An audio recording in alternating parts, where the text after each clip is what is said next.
IVM. Hey everybody, quick request once again, if you could help us out by filling out our survey. It's at ivmpodcast.com/survey. This really helps us talk to advertisers about the kinds of people listening to these shows. Really do appreciate your help, and we're going to be doing a random drawing, and we'll be sending out some IVM swag. Hope you enjoy that.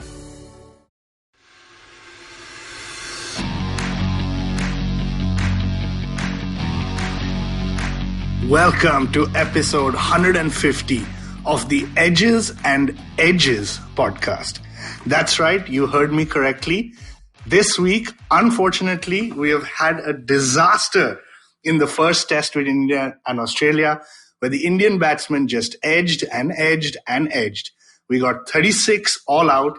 And Ashwin, I'm going to ask you how you're feeling. I think Edges and Edges is a pretty apt name, right? Yeah, I mean, we didn't discuss that earlier. As soon as you said it, I said, I can't believe I didn't think of it myself. So feeling disappointed, man. I don't know. Disappointed, angry, hurt, upset. I mean, for my fellow listeners who are in North America, I basically spent the week rejigging my sleep schedule. So I was trying to make sure I could finish my day of work, nap for 3 or 4 hours, then wake up at 10 p.m. and watch the match. And it was done in 2.5 days. And it was just upset, hurt, angry, all of the above. Yeah, I think it was mostly shock factor. And we're going to drill down and get deep into all of the kind of discussion points of this test. But for India, to lose by 8 wickets at a stage where it looked like, we were about to win, or it would have been another historic start with Virat Kohli there. We know he's leaving at the end. 1-0 up was very important. DJ, I'm going to come to you. How are you feeling? At the end of last week's podcast, you predicted an India win in Adelaide. Could you have ever in your wildest dreams imagined this?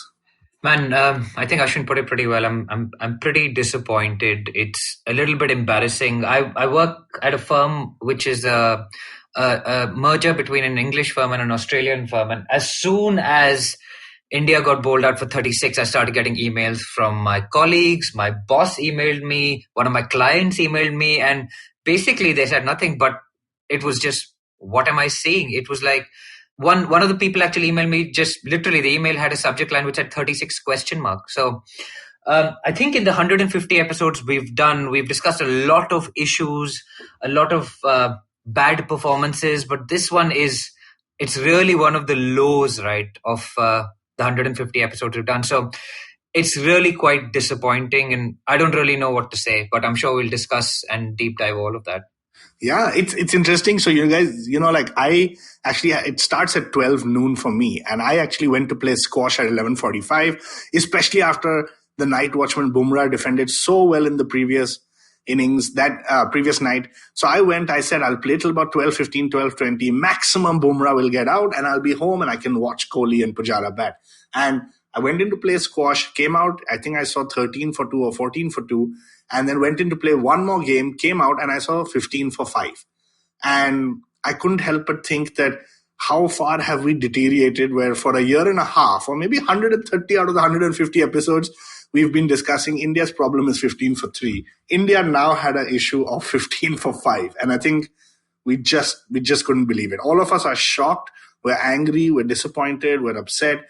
We can't believe that this is the same team that went to Australia 2 years ago. And mind you, a lot of people talk that Smith and Warner were not there, but the bowling attack was the same. So something has gone wrong, and we're kind of going to get into all the details. Ashwin, I'm going to come to you first to talk a little bit about team selection, right?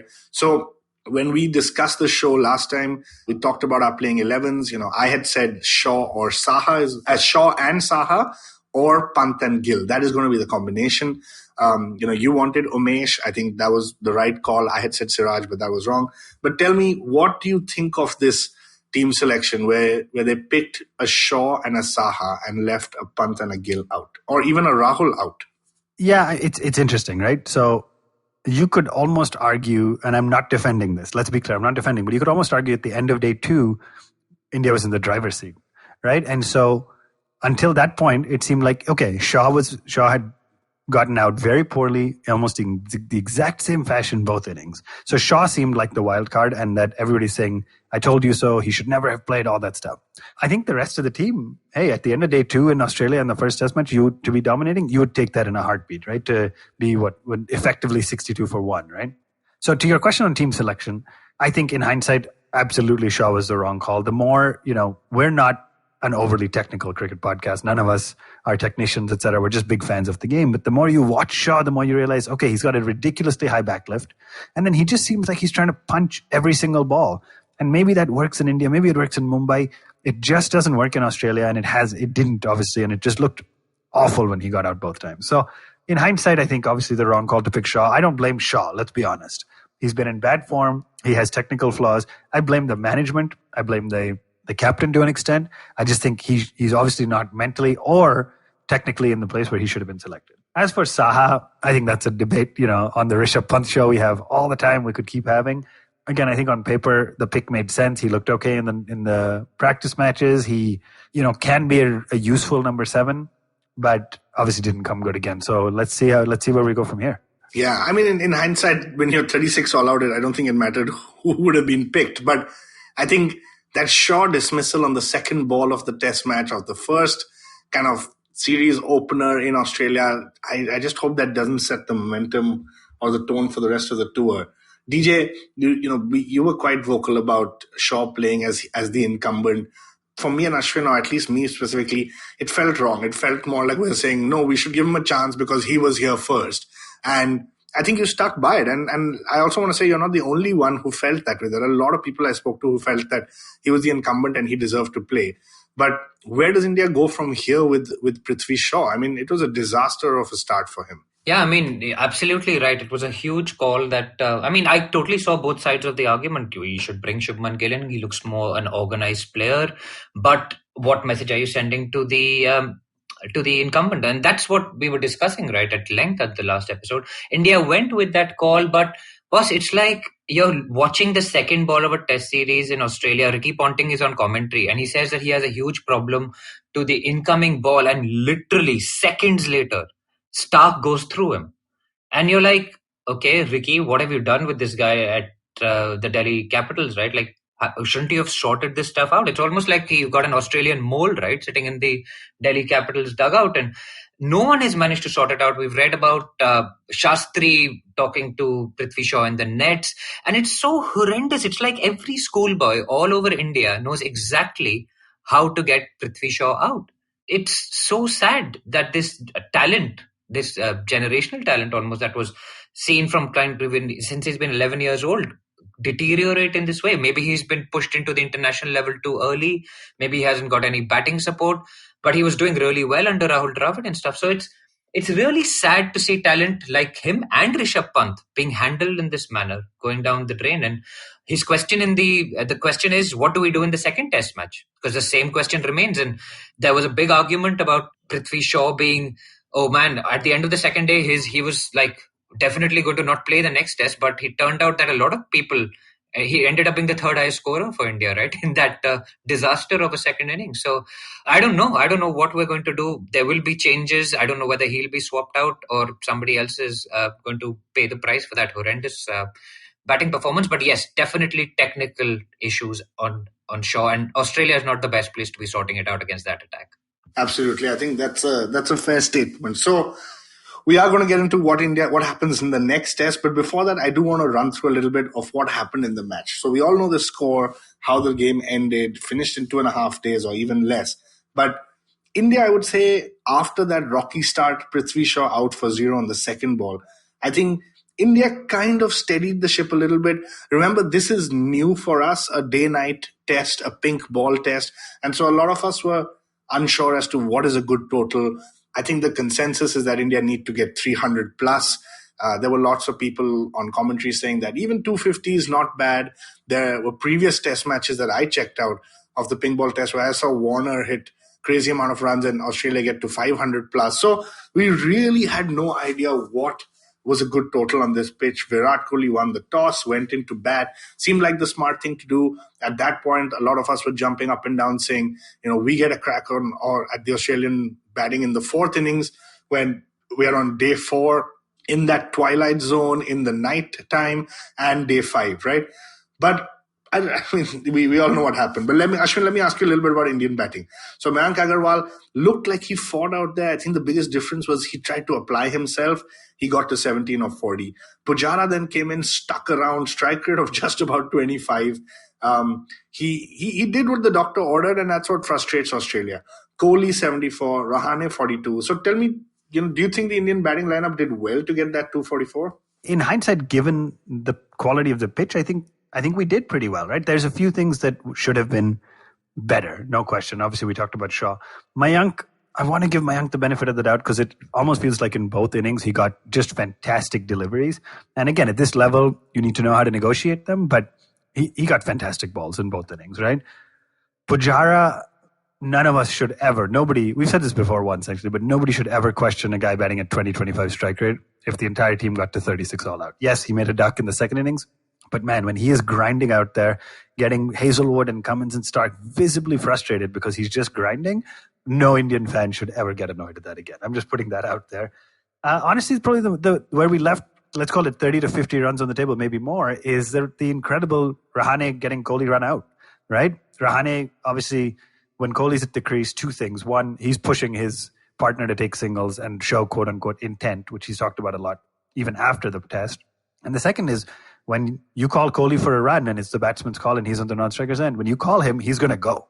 We've seen it happen before. It happened with Rahul a couple of times. And so Rahane called him for the run and then sent him back. But Kohli was too far down at that point.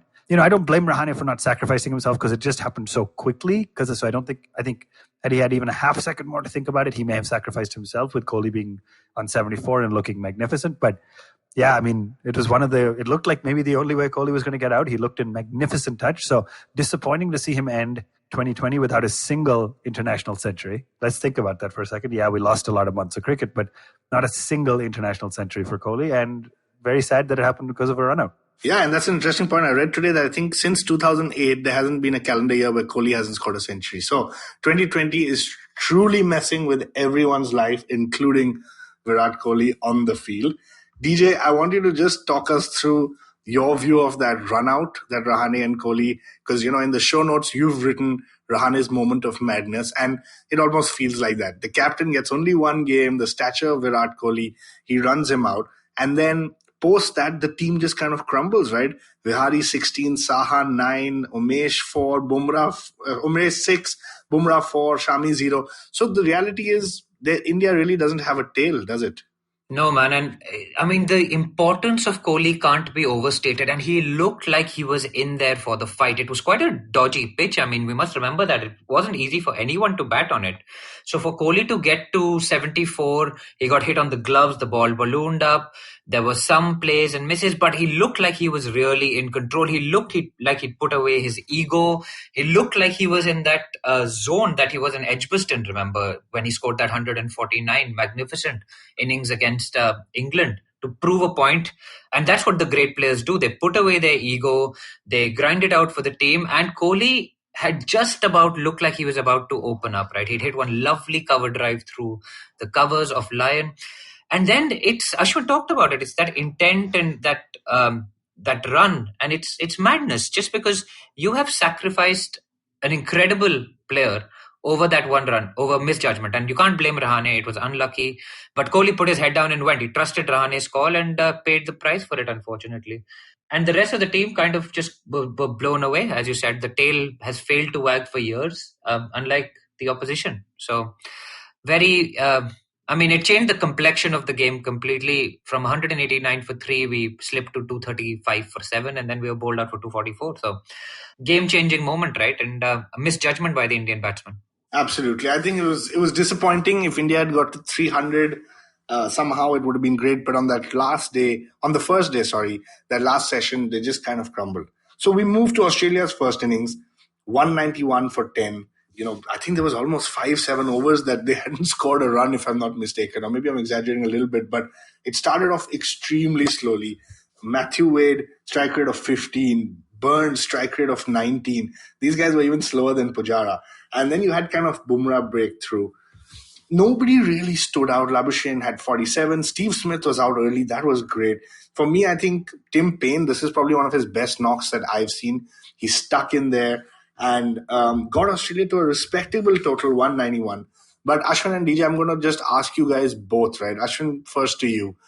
One, for me, when I was watching the game, and I might be completely wrong here, the Indian bowling didn't look as lethal as I thought it would.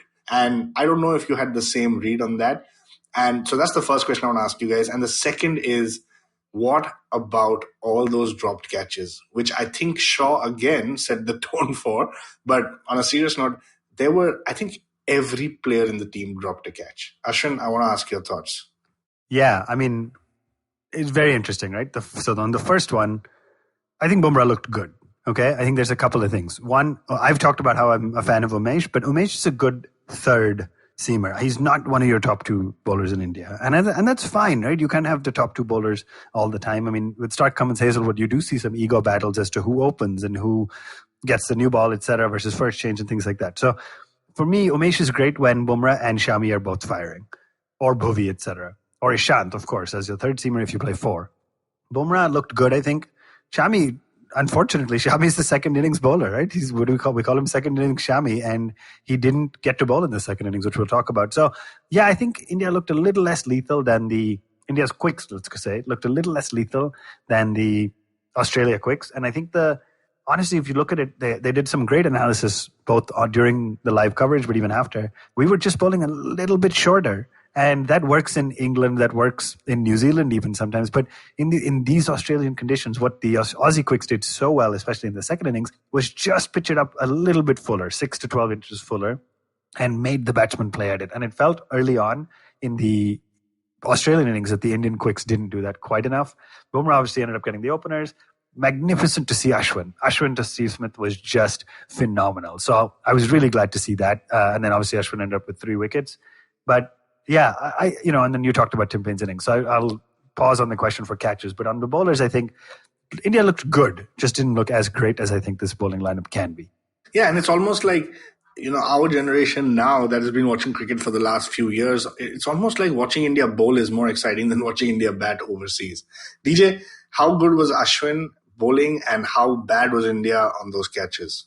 So I think I can say with confidence that Ashwin was better than Vihari with the ball. But it was great. I mean, it was great to see him set Steve Smith up in that way. And there's some great writing by Jared Kimber about how overseas off spinners have struggled in Australia and how Ashwin has moved his line to outside the off stump. And he's clearly learned, right? It's his 4th tour. And so I think Ashwin was fantastic. He picked up 4 in the first innings. Just brilliant. I mean, that spell to Steve Smith was just a masterclass in off-spin bowling. And Rahane actually took the catch. But I mean, the fielding, guys, like we've come through a generation of watching Dravid, Tendulkar, Lakshman, even Azharuddin early on in the slips. And I mean, we took a lot of catches in Test cricket. We had lots of safe fielders. Even people like Zahir and Bhaji were safe in the outfield. I mean, you are watching people like Mayank Agarwal drop catches. You've seen Kohli drop one at slip. You've seen Bumrah misjudge where the boundary line is. And these are just elementary errors which could be eliminated. And I mean, just imagine if we'd caught Tim Paine at 111 for 7, right? That's again we've effectively had to take 16 wickets in that first innings for 191 runs. We dropped 6 catches. Saha, let's talk about Saha for a second. He's a specialist keeper. He's missed Labuschagne, who went on to score 40 odd crucially. And he's dropped one towards the end as well. I think maybe of Hazelwood or Mitchell Stark perhaps. And all of this has contributed towards like the score going up to 191. Now, the whole argument for Saha playing was that he's a specialist keeper and he will not miss catches. So again, that debate is going to be blown wide open with the people saying, would Rishabh Pant have done any different? I mean, he would have probably got him more runs with the bat. So I don't know who the fielding coach of this, I think it's a guy called Sridhar, right? I don't know who he is exactly, but we need to get a proper fielding coach. We need to take these catches because you cannot afford to have your bowlers take 16 wickets in every innings. It's ridiculous. And your fielders need to back up your bowlers. So you can have the greatest fast bowlers in the world, but if they can't catch, there's no point. So that's just my 2 bits on that. Yeah, and you're right, DJ, about Saha, because I think the pink ball test and the new ball and all of that for India in the day night test with the twilight lights, etc. I think that was the reason Saha was picked. And hey, I've had a lot of fights with people over this particular topic, but I actually think Shaw was picked because Saha was picked and they needed that one attacking batsman. But anyway, a lot of people have said I'm wrong in that. So guys, we're going to take a short break here. And when we come back, we're going to talk about the disaster that happened. The disaster that India got all out for 36. And remember, Ravi Shastri before the innings had said, this is the best Indian team that has ever toured Australia. So we're going to be back after this break talking about that.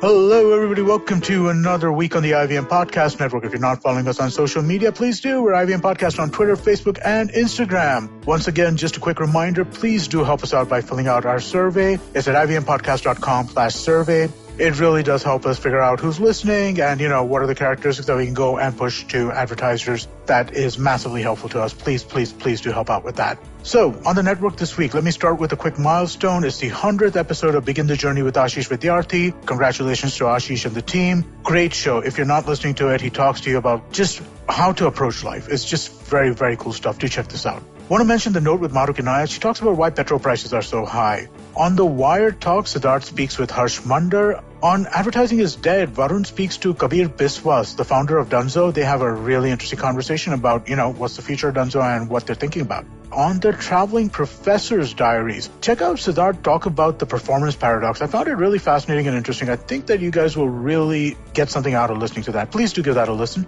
And finally, let me mention Zindagi Diaries. It's Ragini Kumar's poetry podcast. The first week when it came out, we put out 5 poems first week. We put out another 5 poems this week, and the response has been phenomenal. Do check it out. It's in Hindi. It's a poetry podcast. Something a little different. Do give it a shot and let us know what you think. And with that, let me get you back to your show.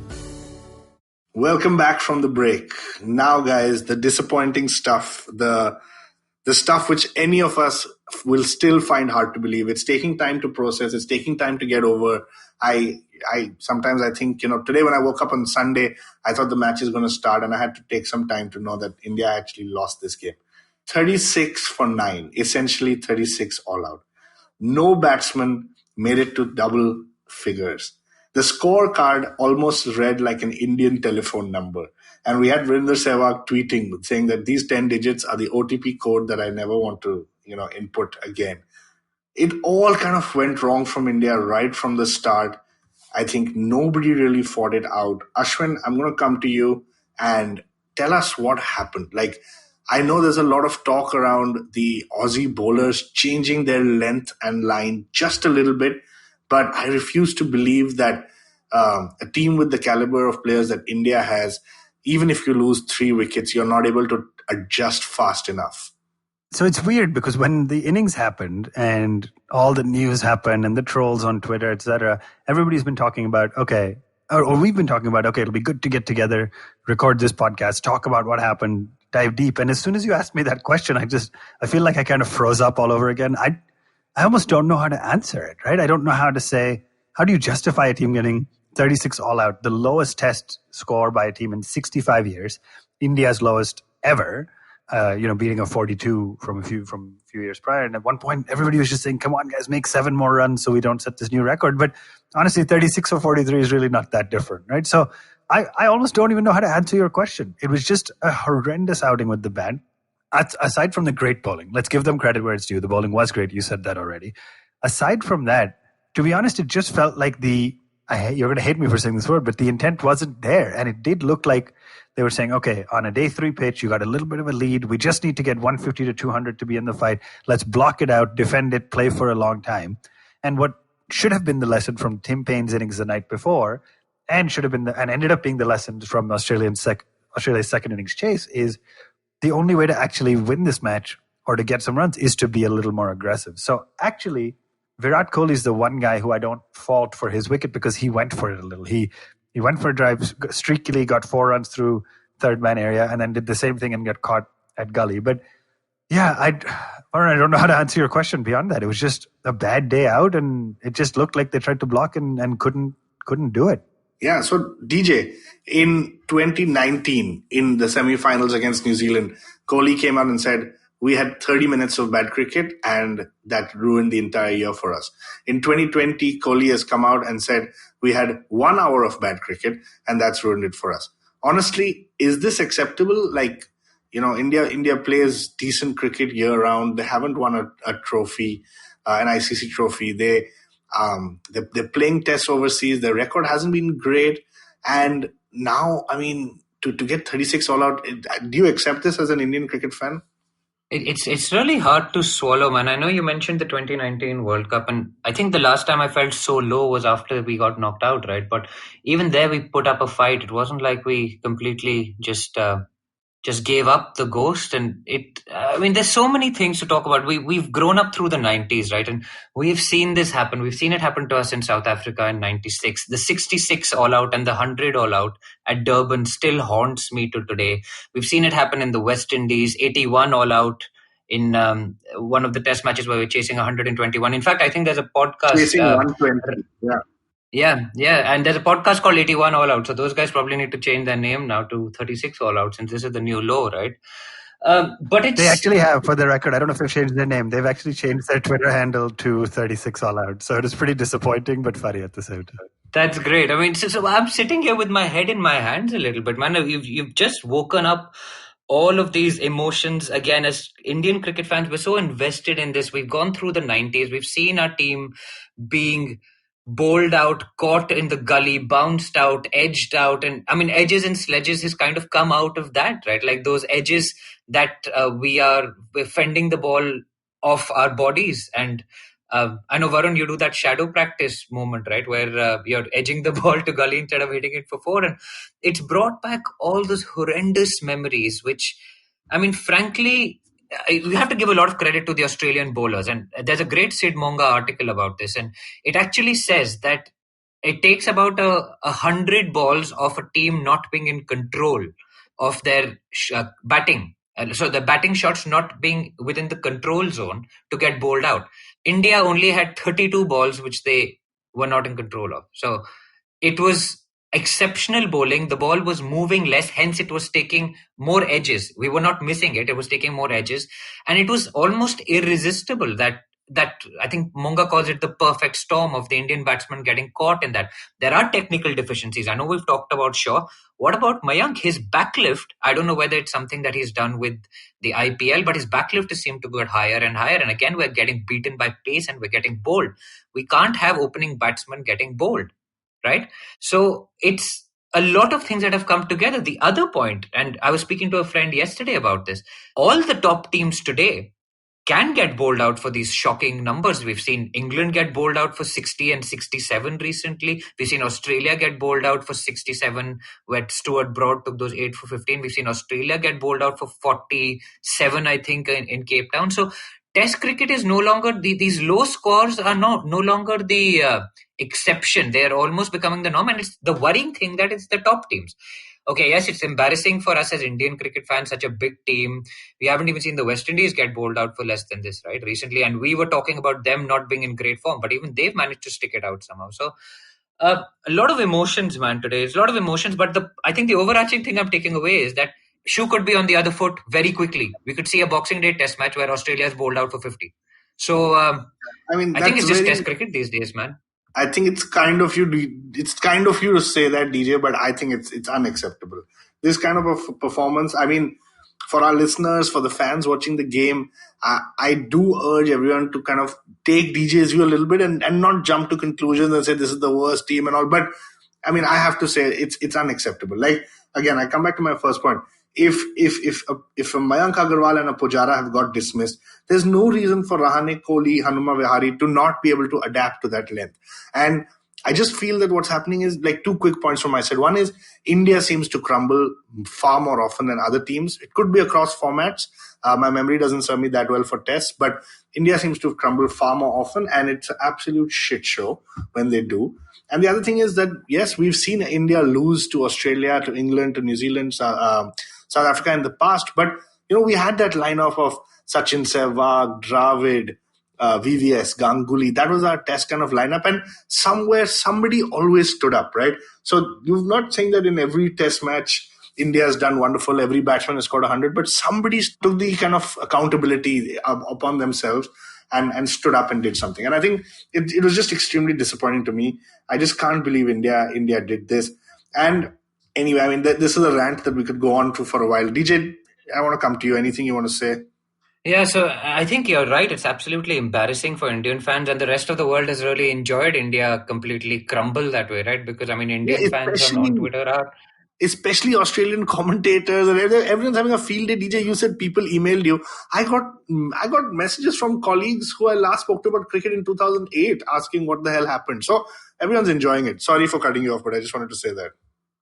No. And that everyone is really enjoying it, but I'm just like, I don't know what to say anymore. Is this the best team we put out there? It's not far from the best team that we put out there. And that is what worries you, right? It's embarrassing. Yes, it's embarrassing as an Indian cricket fan. And the problem is you had these guys talking about India being on the cusp of a win on day 2. Vikrant Gupta, I think, who talks at Aaj Tak. At 62 for 1, you're talking about being on the cusp of a win. And from there, I mean, that was a shocking assessment in the first place. And I had a real go at that guy. But, I mean, from there, you've gone and lost a test match within hours. It's hurt, man. This one's hurt. It's really hurt. Like I said, even I predicted Australia will win a day-night test as the first match of the series. But you're right, this one hurt. It happened too quickly. It happened too quickly that you're still processing it. But let's try our best to move on. Ashwin, what happened at the last ball of that innings was just, I think, when you take a knife and you stab somebody and then you twist it and twist it and twist it. And we've got a horrible result from that, which is that Mohammad Shami got hit on the arm. He couldn't move after that. He couldn't lift his arm. The innings had to end. And by the way, that's why we were 36 for 9, not because we batted out long enough to declare or anything silly like that. But we get news later on that Mohammad Shami has now been ruled out of the test series. So essentially, India is now going to play without Ishant Sharma, without Virat Kohli, without Mohammad Shami. And I don't know, Ashwin, is this just a 4-0 in the making?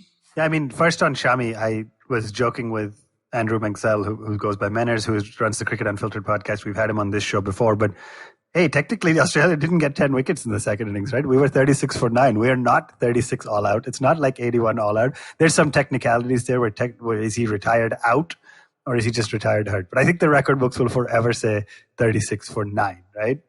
Anyway, all that to say, very, very disappointing. I think you said it exactly right. Like once you're already stabbed in the heart, they're just twisting and twisting and twisting. Because Shami, I mean, second innings Shami, look, he's fantastic. I don't want to say we all had a little bit of hope that if India could get 36 all out, could we restrict the Aussies to, what was they chasing, 90 odd runs, 93? But we all thought maybe there's a little chance. And then you lost Shami and you think, okay, this is it. I don't blame the ball. I think it was Cummins. I don't blame the bowler because it was a bumper. That's what you do to tail-enders. It wasn't right at his head or anything. It was actually wide outside leg stump. Shami started to move. The ball followed him and hit him on the arm. Just disappointing. So he's out now. Is it confirmed, by the way, Varun, that he's out for the rest of the series? I don't think I heard that. Yeah. He's out for the rest of the series. So suddenly now your main strike bowlers of Bumrah and Shami are going to become, let's call it Bumrah and Umesh as your strike, and then you bring in one of Siraj, Saini, or you give a debut to Natarajan, who's looked good in the net. It's a big, big blow. I think the way I was thinking about it, my last thought here is when we discussed the playing 11s way before the series, all of us said, okay, there's 5 guaranteed guys. There's your 3, 4, 5, Kohli, Rahane, Pujara, Pujara, Kohli, Rahane in that order, and there's Bumrah and Shami. Every other slot is up for grabs. So to have lost one of your guaranteed 5 players on the side and have to replace them is very, very difficult. So disappointing. Yeah, okay. So guys, for both of you, I'm giving you some thinking time. I want you to give me your playing 11 in the next couple of minutes.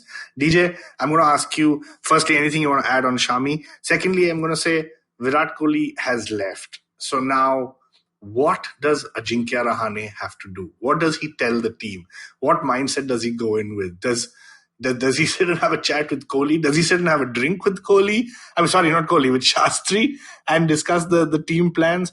What's going to happen? Like, tell me what's going through Ajinkya Rahane's mind. So you know what it reminds me of in the corporate world when there's a big scandal and the CEO decides to go on a holiday, and then the CFO or the COO has to deal with the shitstorm that's coming.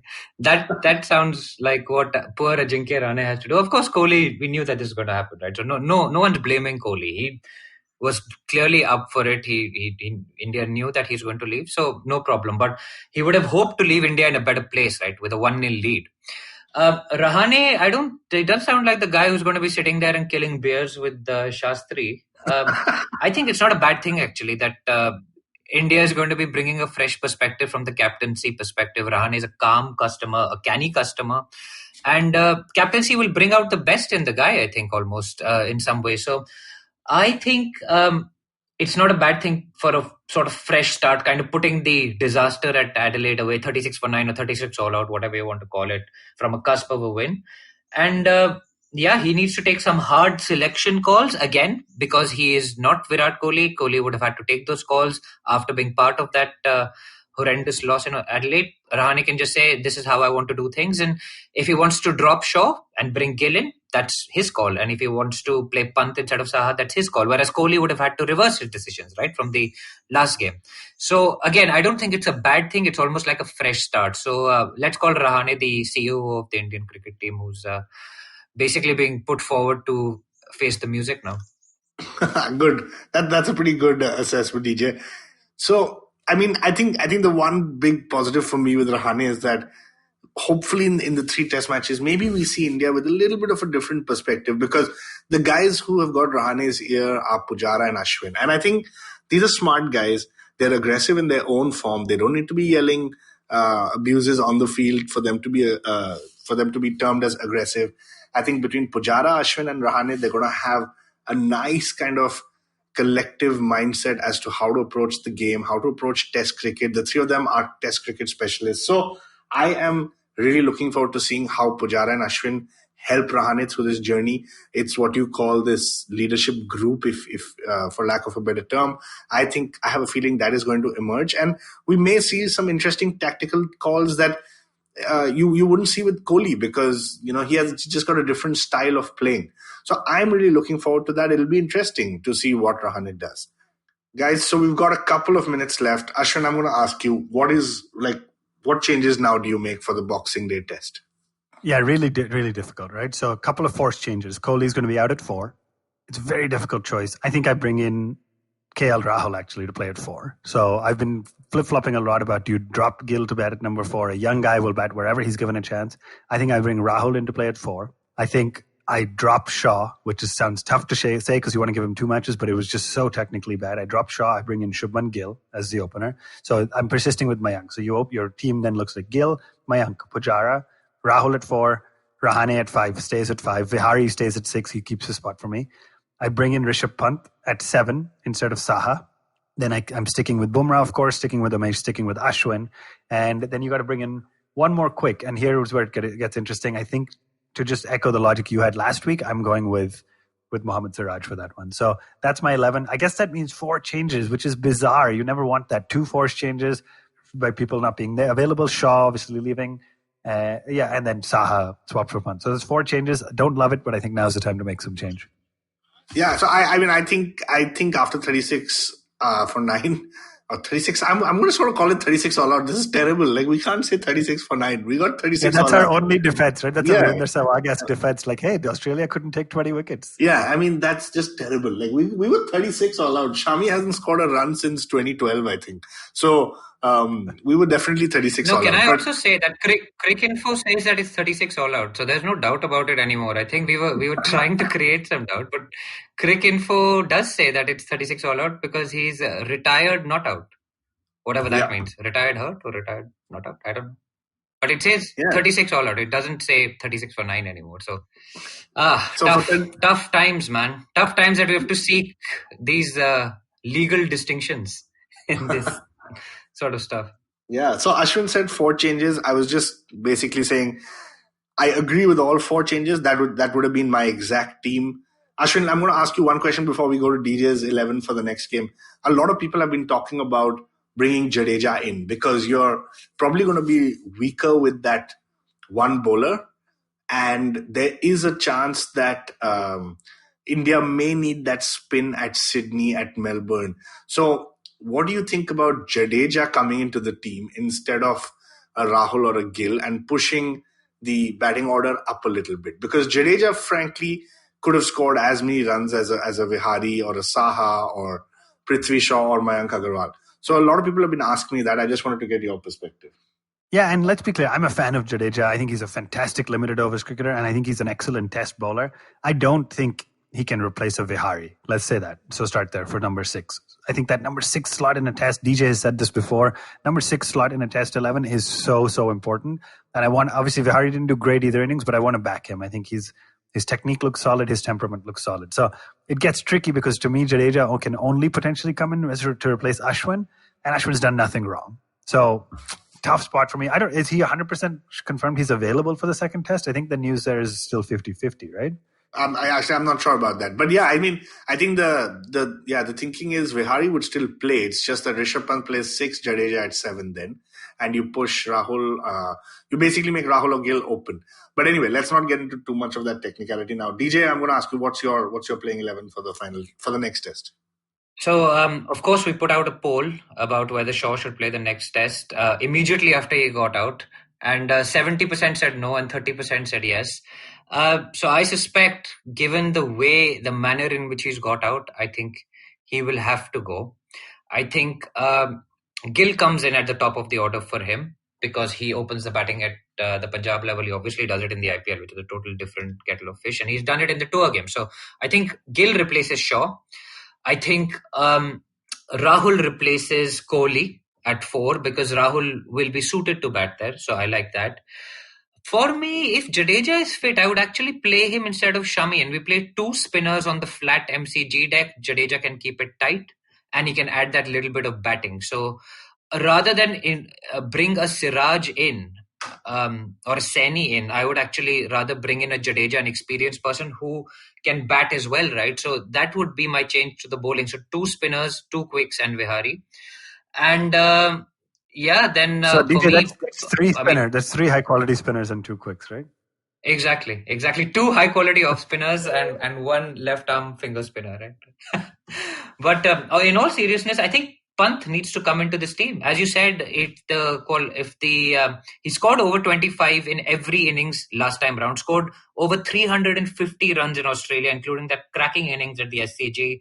From the look of it, it doesn't look like it's going to be that different in terms of wicket-keeping quality. Pant is safe behind the stump. So this theory that he's going to drop catches and lose us the game is not fully true. So I would bring Pant in and just refresh the lineup, man. For me, that would be the aim, to really refresh the lineup and give ourselves the best chance of fighting our way back in from this horrendous position we found ourselves in, which was slightly unexpected, right, at the end of day 2. So, man, I'm still just too upset about day 2 and day 3.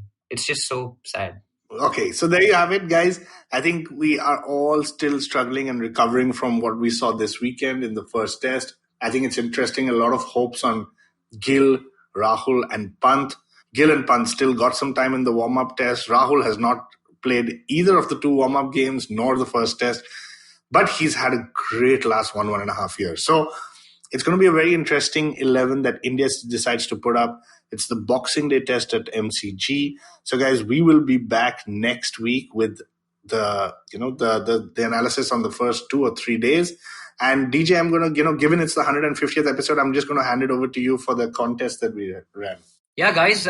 So to celebrate our 150th episode, which we were hoping would be celebrated with an Indian win, unfortunately, we haven't been able to do that. But we're still doing the giveaway. And we've had 11 people who've entered. So Shreyans, Faisal, Shrikar, Abhinash, Asha, Sanika, Anant, Paras, Gautam, Nandan and Ajinkya all entered the competition for the giveaway. And I've got a random spin wheel, which I'm going to spin now. And we are going to select the winner of that contest. So here goes, guys. It's spinning. And the winner is Gautam, guys. So Gautam Gupta, many congratulations on winning the Edges and Sledges T-shirt. We'll be personalizing it and sending it to you to your Indian address. So please write in with your size as well as the number you'd like at the back of your jersey. So many congratulations on that. Thank you guys for writing in with your amazing reviews. Given that Gautam has been the one that's won the T-shirt, we're going to just read out his review. So let's just scroll to it very quickly. Gautam writes, he gives us a 5-star rating on Podchaser, which is really nice of him. He says, awesome podcast on cricket, and the easy language that they use makes it more pleasant to hear. It just feels like three friends and die-hard fans of the game talk about it. So thank you so much, Gautam. Congratulations on winning the T-shirt, and thank you everybody else for writing in and writing those reviews. We very much appreciate it. It helps other people find the podcast. And Varun, back to you to wrap up, man. Awesome. Well, congratulations and thank you guys for writing in. We will see you next week. Fingers crossed India does better. I think we all have to believe a little bit. This was a one-off. And like I said, it was unacceptable, but our boys are strong. I have a feeling we'll be back. We'll be better. Can't guarantee that we'll win, but we will definitely be better. So thank you guys and see you next week.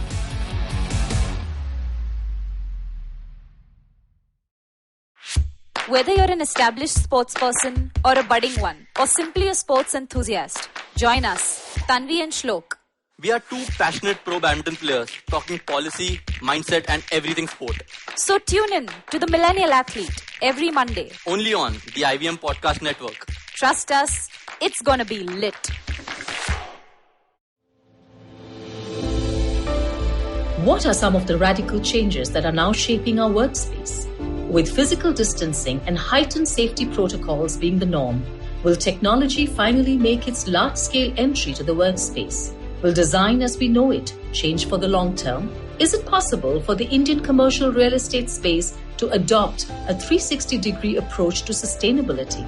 Join our hosts at the Future of Space podcast by RMZ as we deliberate with industry leaders, analysts, and bright young minds on the way forward for the workspace given the new COVID normal. Tune in to the IVM Podcasts app or wherever you stream your favorite podcasts